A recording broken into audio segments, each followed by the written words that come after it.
Et à la une de l'actualité, les députés se sont prononcés. Alsace, Lorraine, Champagne, Ardennes formeront une seule région dont Strasbourg sera la capitale.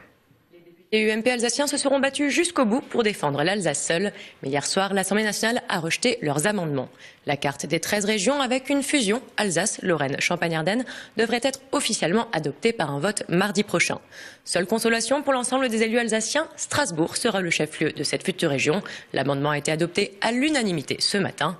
Pour Guy-Dominique Kennel, président du Conseil général du Bas-Rhin, la mobilisation doit continuer. On l'écoute. Une déception puisqu'on ne tient pas du tout compte du travail qui a été fait, de la réflexion qui a été faite au sein du Sénat. C'était construit, c'était réfléchi et je suis terriblement déçu de la position et de l'Assemblée nationale, en tous les cas des députés socialistes au sein de l'Assemblée nationale, également du gouvernement qui, une fois de plus, n'a rien compris. L'Alsace, c'est pas un repli identitaire, au contraire, c'était un projet, un vrai projet pour la France. Une fois de plus, le gouvernement nous méprise et continuera à nous mépriser si nous ne réagissons pas.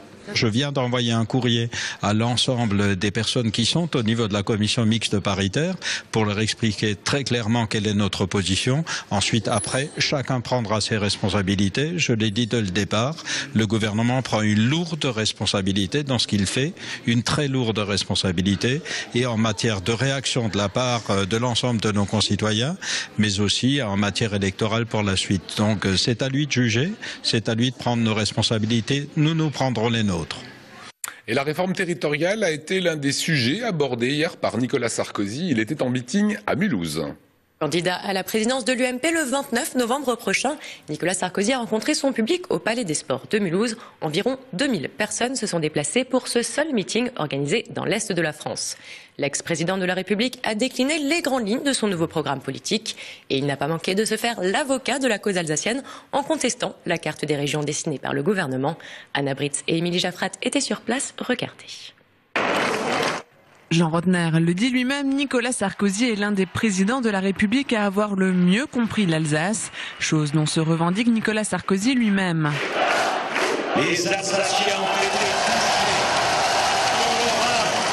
par ce projet de réforme territoriale qui illustre le mépris que ce gouvernement témoigne à l'histoire de l'Alsace et aux racines alsaciennes. Cette incroyable prétention à prétendre que ce gouvernement qui connaît si mal l'Alsace est mieux placé que les Alsaciens pour parler du développement économique de votre région.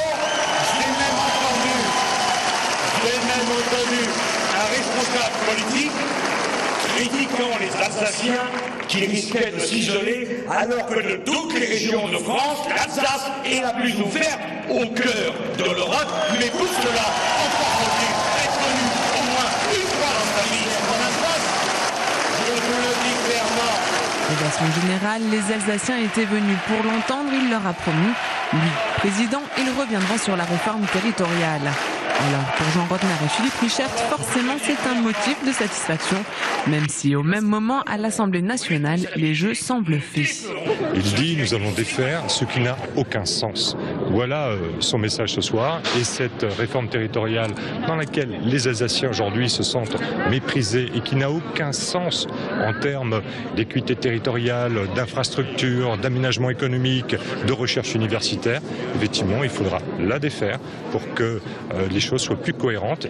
Aujourd'hui, ce que j'ai surtout retenu, c'est la compréhension de ce que c'est l'identité d'une région, la compréhension que c'est pas une région parce qu'elle a une identité qui est refermée sur elle-même, qui est ouverte, il a clairement dit, c'est ce que nous essayons de prôner. Mais avant de se voir président de la République, la première échéance reste la présidence de l'UMP, réponse le 29 novembre. Dans l'actualité, la venue du pape à Strasbourg se prépare une visite sous haute sécurité qui va clairement impacter la circulation de la capitale européenne. Policiers, démineurs, services de sécurité, en tout 1000 agents seront mobilisés. Un dispositif qui va perturber la circulation, les transports en commun et le stationnement sur tout l'itinéraire emprunté par le pape. Mais la ville a essayé de minimiser le temps et les zones de contrainte au maximum. Même si aucun bain de foule n'est prévu, une zone d'accueil du public sera également installée aux abords du Conseil de l'Europe pour permettre aux plus optimistes d'apercevoir le pontife. Réaction du préfet de l'Alsace et du vice-président de l'ACUS.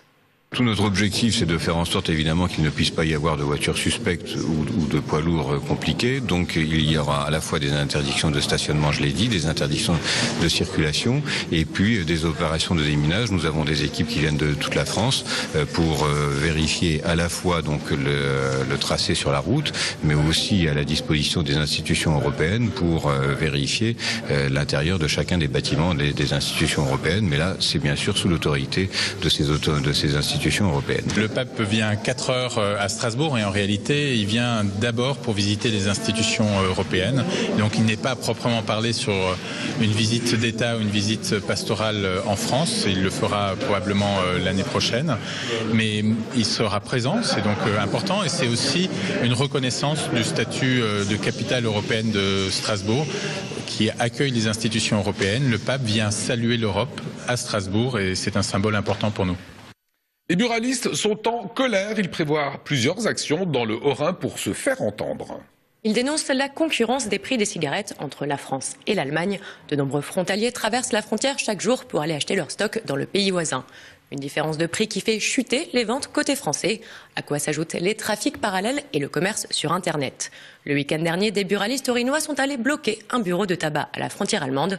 Ce dimanche, ils manifesteront à nouveau à Mulhouse pour exprimer leur ras-le-bol. Explication d'un buraliste de Ferrette au micro d'Émilie Jaffret.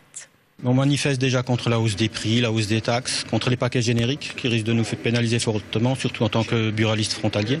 Les gens vont aller de l'autre côté de la frontière déjà avec les photos, les paquets qui veulent nous imposer, puis surtout les prix qui vont nous tuer, quoi. Le sentiment c'était abandonné par nos hommes politiques, ils comprennent pas pourquoi on manifeste, ils comprennent pas ce qu'on fait, ils comprennent pas notre métier, on a l'impression. Parce que bon, si les gens vont acheter le tabac à l'étranger, c'est pas ça qui va les sauver. On sait bien que le tabac c'est pas ce qu'il y a de meilleur pour la santé, mais enfin bref, après c'est pas en achetant le tabac à l'étranger ou sur internet ou ailleurs ou en contrebande qu'on s'en tire mieux, quoi. Ça fait des taxes en moins pour l'État et puis ça fait des emplois en moins, puis des commerces qui vont fermer parce que après si on n'a plus de clients, ben voilà. Le Conseil général du Bas-Rhin a signé aujourd'hui le 5000e contrat aidé en faveur des bénéficiaires du RSA. Faciliter le retour à l'emploi des allocataires du RSA, voilà l'objectif que s'était fixé le Conseil général. Un pari réussi puisque cet après-midi, le 5000e contrat a été signé à l'entreprise Cereliance de Reichstedt. L'équipe Insertion et Action sociale du Conseil général emploie 11 personnes qui travaillent quotidiennement à trouver des employeurs pour les 35 000 allocataires du RSA dans le département. Un pacte de réussite atteint. Réaction de Guy-Dominique Kennel. Aujourd'hui, je voudrais d'abord remercier tous les employeurs qui nous accompagnent au quotidien et qui nous font confiance et qui font confiance aussi aux personnes qu'ils recrutent. Et Dieu sait qu'actuellement, vu la conjoncture, c'est pas facile.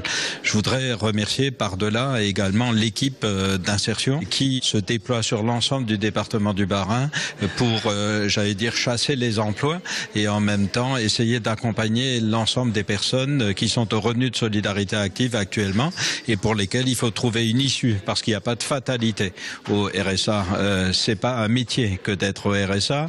Il faut que les gens s'en sortent le plus rapidement possible et nous essayons de les accompagner. Alors oui, aujourd'hui, vous voyez un président heureux parce que cet objectif que nous nous étions imposé, qui est un objectif vraiment très très ambitieux, nous l'avons dépassé comme quoi à l'impossible nul n'est tenu, mais le Conseil général le fait.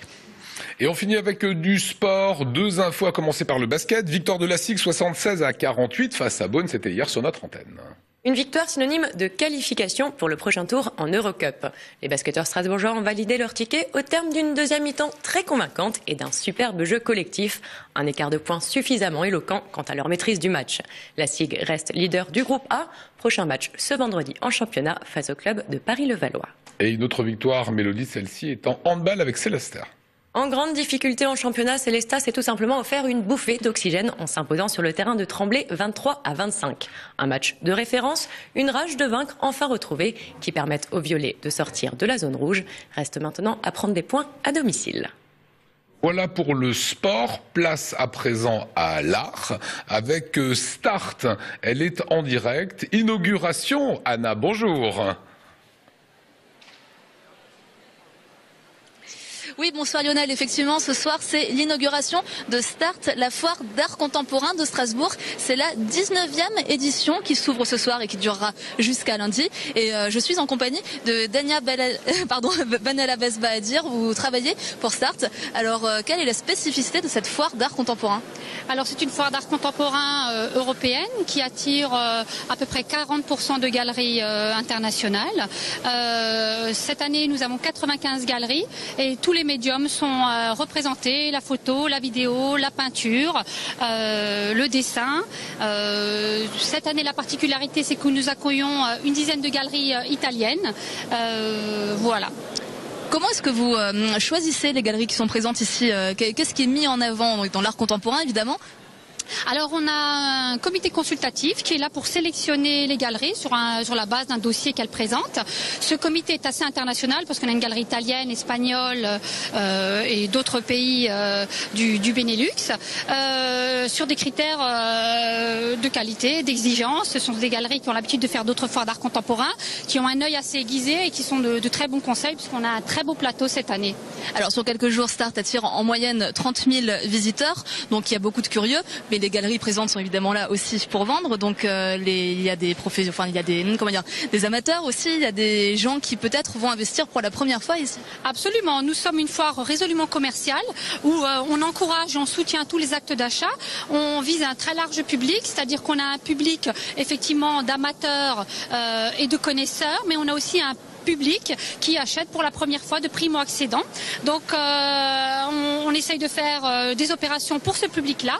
Une opération qui s'appelle Access Art où la galerie dénomine un certain nombre d'artistes sur son stand. On peut acheter une œuvre à moins de 1 000 €, un original à moins de 1 000 €. On peut considérer l'art contemporain aujourd'hui comme un placement aussi, un investissement? Absolument. On peut spéculer effectivement sur l'art contemporain, parce que ici, vous savez, on a de très grands noms, mais on a envie d'insister, nous, plutôt sur la singularité de cette foire, faire découvrir des artistes, redécouvrir des artistes qui étaient un petit peu, pas méconnus, mais un petit peu oubliés. Voilà, c'est vraiment un très large public. Merci de nous avoir reçus. Donc Start, c'est ouvert dès demain matin au public et jusqu'à lundi. Voilà, profitez-en. Merci Anna. Bon, ce que je vous propose, c'est de vous régaler une fois encore avec l'image du jour d'Oliviane. Vous avez vu le match de basket hier soir? Alors regardez l'image. Décidément, il se passe toujours quelque chose dans les dernières secondes des matchs européens de la SIG. Hier, c'est un jeune espoir du club qui a fait le show. Il n'avait jamais joué en Coupe d'Europe. Il rentre en jeu, touche seulement 2 ballons et marque 7 points. Impossible, 7 points en 2 tirs? Eh bien non, un tir primé avec un lancer bonus et un autre primé pas évident quelques secondes plus tard. Il est né à Strasbourg, il a 20 ans, il s'appelle Anthony Labanca. Voilà, et vous voyez, ses copains l'ont bien chambré à la fin du match. On passe à la météo de Léa Marie et on parle après de la Fondation de France. Clinique Laser, un centre innovant pour répondre rapidement, efficacement et durablement à vos problèmes esthétiques ou de poids.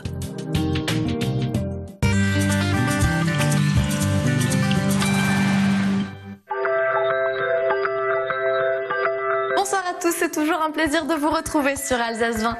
Demain, la grisaille persistera sur l'ensemble de l'Alsace, mais le ciel va largement se découvrir outre-Rhin. Les températures seront plus douces en Alsace, comptez une moyenne de 5 degrés sur tout le territoire et 1 degré supplémentaire à Illkirch. L'après-midi, le soleil reviendra briller sur l'ensemble du pourtour du Rhin, à l'exception du nord de l'Alsace qui restera sous les nuages. Les températures seront d'une minimale de 9 degrés pour Soultz-sous-Forêt ainsi que sa Réunion, comptez 12 degrés à Illkirch, 11 degrés à Rijswijk ainsi qu'à Masevaux. Samedi, il fera beau, mais il fera également un peu plus chaud. Les températures moyennes seront de 16 degrés pour le Bas-Rhin, comptez 17 degrés dans le Haut-Rhin, 15 degrés dans le Bade-Wurtemberg et 14 degrés pour le nord de la Suisse. Demain, nous serons le vendredi 21 novembre 2014, nous fêterons les Amélie. Le soleil se lèvera à 7h45 pour aller se coucher à 16h47. Nous perdons donc 2 minutes de soleil. Passez un excellent moment avec l'équipe de 24 heures en Alsace.